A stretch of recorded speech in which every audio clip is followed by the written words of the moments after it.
It's Ron Reader digs the universe.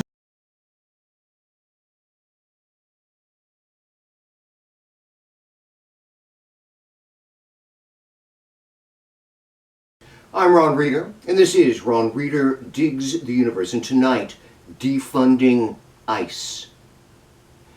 I had a pretty darned good high school government teacher who didn't really like me, I think, because I didn't have enough or any respect for the school establishment, but he wasn't an asshole about it. He was professional, and he gave me a very good first glance at the mechanics of American government. I think it was during a lecture on the separation of powers between the three branches of government that he made a really interesting comment about the shared responsibility for the Vietnam War between Congress and the White House. He observed that the House and the Senate controlled the power of the purse and could have shut down that war anytime they wanted, but they didn't. I don't think I quite understood the ramifications of my teacher's comment at the time in the mid-1980s when I was only 18 years old, but I filed it away for later, for now.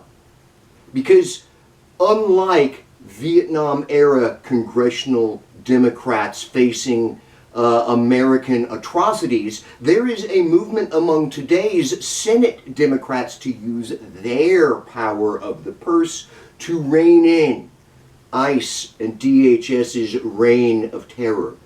Seriously, there's a January 30th deadline to pass a continuing budget resolution on funding the government, and Democrats are saying that if Congress doesn't get some DHS enforcement reforms passed, they won't vote for the resolution, once again causing a government shutdown. Now, of course, I can hear you complaining that Democrats don't know how to leverage a shutdown, how they're cowards, and always cave just as they did recently with the Obamacare subsidies. Well, yeah, that's a concern. But there's good reason to believe that there might be some staying power with this effort, that the Democrats might have the balls to see their way to victory on this for once. That's because DHS is shooting white people now.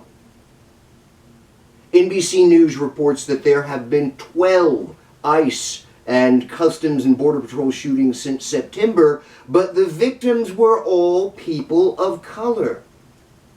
Killing white people, however, sort of like the news media's missing white woman effect, that really gets a bee in the establishment's bonnet, as observed by the entire Black Lives Matter movement for years. White lives matter more than everybody else's. The Democrats, in this respect, are no different from anyone else. I do hope elected white Democrats take this moment to observe that whatever fears they are now feeling toward MAGA fascism, I mean fears about their personal safety, well, that's how people of color in the United States have lived their entire lives, for generations, as second-class citizens in a quasi-police state. I hope the Democrats reflect on that, but they probably won't. On the other hand, this potential Senate budget standoff over restricting ICE is indeed something.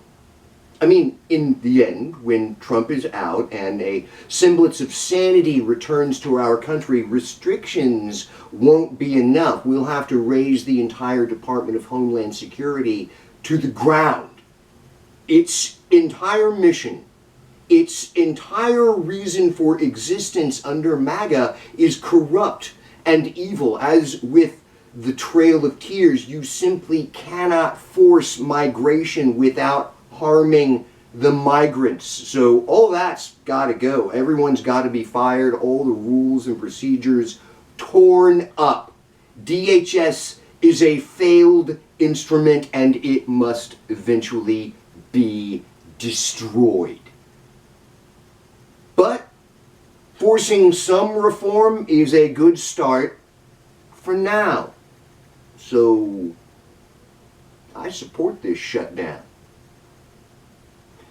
I'm Ron Reeder, and this has been Ron Reeder Digs the Universe. Join me, Ron Reeder, again next week for another episode of Ron Reeder Digs the Universe.